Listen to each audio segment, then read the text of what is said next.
Hey friend, I'm so glad you're here. Welcome to the last episode in the For the Love of series. It's been a fun month. We've hit on different topics like for the love of fuel, resilience, longevity, and today we are talking about the love for the love of balance. And I want to hit on black or white thinking because this is so common in any type of behavior change. Black and white thinking can be one of the hardest obstacles, the most common obstacles, but one of the most powerful obstacles to overcome. And, as I was getting ready for this podcast, it kind of reminded me I have a rug in my house, and I say a rug because I have one rug. And we have forever always had hardwood floors because of our dogs. And I've been very hesitant to invest in a rug because when I have, my dogs have inevitably gotten sick and ruined the rug.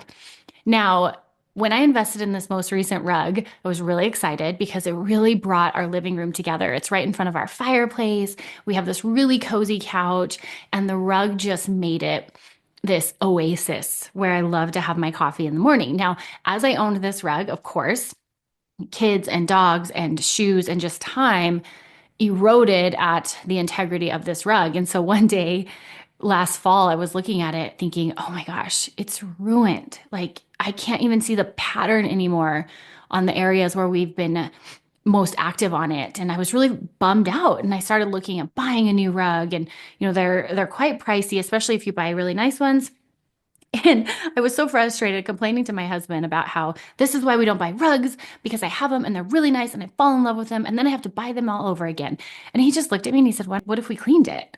And I was like, oh, oh yeah. I hadn't even thought of that because we don't own a steam cleaner because we've never had rugs. And so we ended up going to rent a steam cleaner from Lowe's.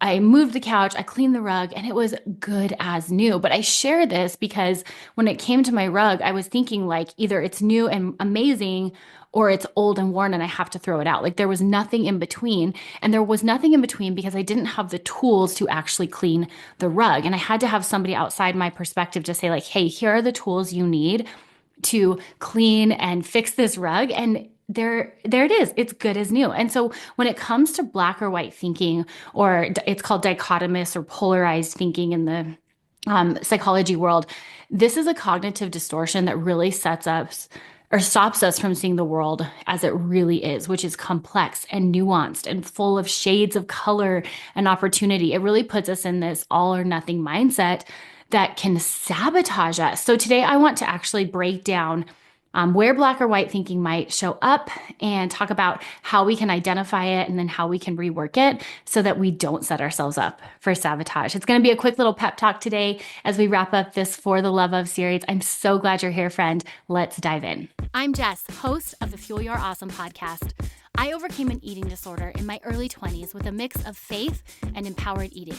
Now, I get to partner with food and fitness to create this energy level that can keep up with everything I value, like being a mama, a wife, and a champion for amazing humans like you. The best part, we are flipping the script on what aging healthy looks like, embracing grit, grace, and contagious confidence. Here, nutrition science meets mindset glow-ups to create a health approach that amplifies every area of your life. I have always believed health should be a launching pad, not a glass ceiling, and I'm here to help you make that shift too. This isn't a quick fix, my friend. It's your weekly recharge. Think audio coffee with an edge, served by me and my expert guests to challenge the status quo of health and empower you to fuel your awesome. Okay, so let's start with just defining dichotomous or polarized thinking. Black or white thinking shows up often in behavior change as this all or nothing thought pattern, but also behavior pattern. So when I think of it in terms of food, this is the pattern of thinking like I'm all in on a diet or I'm off, like I'm cheating on my meal plan. It looks as food as good or bad. And, I'm really against that language because I think when we pull in the empowered eating model, it helps us look at food multidimensionally and see it more situational rather than just that black or white, good or bad. This might surface as like an ongoing obsession with a meal plan or a diet and then going off that plan, like and feeling like everything is ruined.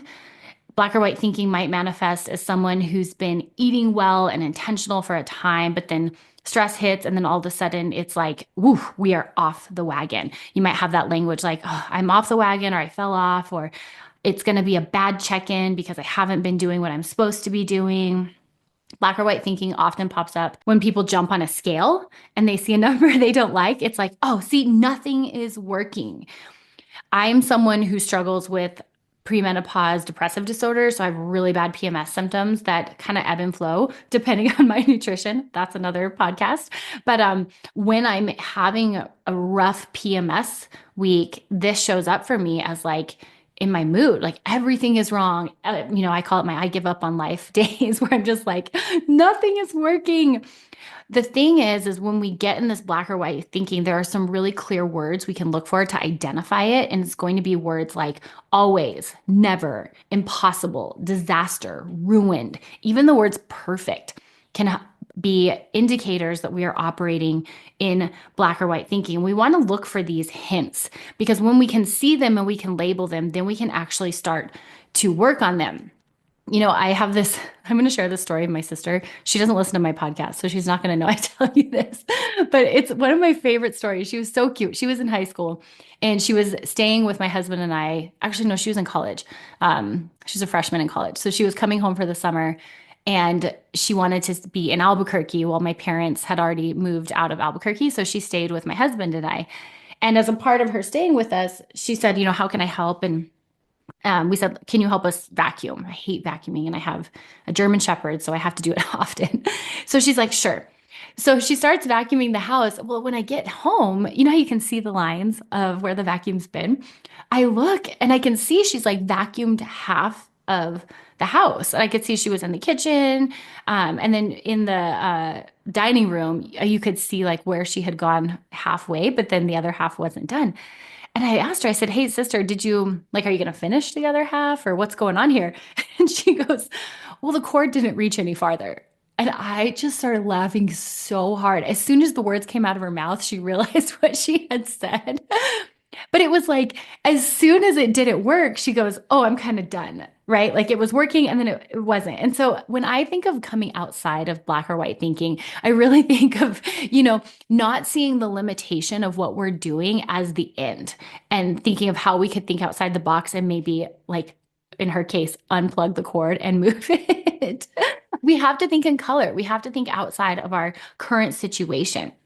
So here's what we're going to do to overcome black or white thinking this week. Are you ready for it? We got a few simple, quick steps to kickstart you. So number one, my friend, we have to notice the narrative. You cannot defeat what you cannot define. And so we have to pay attention to our thought patterns, looking for those words. Always, never. This feels impossible. This is a disaster. I've ruined everything. Even when we say, gosh, that was perfect. All of those are indicators that we are in black or white thinking. And so we want to really identify that. And then from there, step two is to separate what we do from who we are. I think one of the most dangerous things about black or white thinking is that we tend to get our identity wrapped up in it. And this is why I'm so passionate about empowered eating. Guys, if you're new to this podcast, empowered eating is really layering your values, your biofeedback, and science, like these three dimensions of eating, one on top of the other. And it is so powerful to pull this into your black and white mentality. This is something that I talk about in detail with my clients inside our new program, the Well Fueled Academy, like right away. We get really clear on what our values are and how that shows up in our health world. I have a whole list of things people go through, some reflections that they have to turn into our coaches so that they can be really clear on that. Because I think in order to defeat black or white thinking, we have to have a good grip on who we are outside of our actions. And if you're like me, I have always struggled with I need to earn my place. I need to earn approval. Even as someone who has a deep faith, I've really struggled with needing to earn God's favor. And so I think having those values clear from the beginning helps us not only notice this black or white thinking, but it helps us, again, complete this step number two, which is separate who we are from what we do. And this is a concept, to be honest, friends, I am still learning. Like, it was really cool to master it in my food and body image journey. Like, I can definitely say those two things don't overlap anymore. I know that, you know, my body is dynamic and how it looks it is not definitive of who I am. And I'm so grateful for that because like I'm getting older, things are changing and I feel really grateful that God has taught me that early on. But I still struggle with it in other areas, like in business or in my family as a mom. And so I think like this isn't just applicable to empowered eating. This is applicable to everything that we do. But being able to separate who we are from what we do is so crucial in this. So that's step number two. And then step number three is to actually like look at the two extremes that we're thinking. So when we catch ourselves in that I'm bad at, I never that narrative, I want you to actually look at like, what are the two extremes you're thinking? Like either I'm on a diet or I'm completely off, right? Like either I am on my health plan or I've ruined everything. Either I feel great or I feel terrible. Either I love my body or my body is disgusting. Like these two extremes, write those down on opposite ends of a piece of paper. And then what I want you to do is come up with 10 things that are in between them. This is actually an activity and exercise I have all my Well Fueled Academy participants go through, and it's looking at the in between.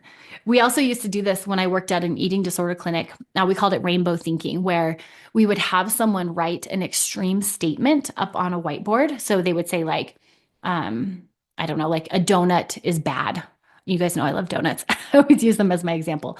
So they'd write a donut is bad up on a whiteboard. And then we'd have everybody else in the group with a colored post-it write a what we called a rainbow thought or something that was outside of that statement that really showed the complexity of a donut, the nuance that might be around eating a donut. And we illuminated the shades of color that are around eating a donut. So you'd have people put a post-it up that said like, yeah, but it's not bad if you're eating it, with a friend that over good conversation. It's not bad if you're eating it mindfully and respecting your body's limits. All of these things were then put up on the board and helped this person see that black or white situation in color. So these are two really powerful tools. And then the last one, I do want to share one more with you. I think this is one you can just take like as a nugget today and put it in your back pocket and really start challenging your mentality when it comes to growth and change in your empowered eating journey. And that is switch from saying, I'm bad at, I struggle with. I want you to switch from that narrative to, I am learning to. So, for example, I've shared a lot about my sleep journey. It's been up and down. It's always getting better. But one of the things I noticed when I was going through struggling with insomnia is I would say, I can't sleep. I can't sleep. I just can't sleep at night. Like that was the narrative. And then when I would wake up in the middle of the night, I would say that again to myself. I can't sleep. See, I can't sleep. So I had to rework that. And I moved it to I'm struggling with sleep. And then even from there, one of the coaches I work with challenged me to say, well, instead of saying I'm struggling, what if you say I'm learning to sleep through the night? And so I started saying that to myself. And when people would ask, how's your sleep? I'd say, I'm learning to sleep through the night. And it's amazing how flipping that narrative pulls us out of black or white thinking and invites us to think in color. Okay, so let's do a little recap. Number one, we have to notice the narrative. Look for those words always, never, impossible, disaster, ruined, even the word perfect. Number two, separate what you do from who you are. And then number three, evaluate the two extremes in your head and come up with things in between. And if you need help with that, guys, that's where a really good friend can come in handy. That's where I really love to have those conversations with you. That could totally be a nutrition therapy session.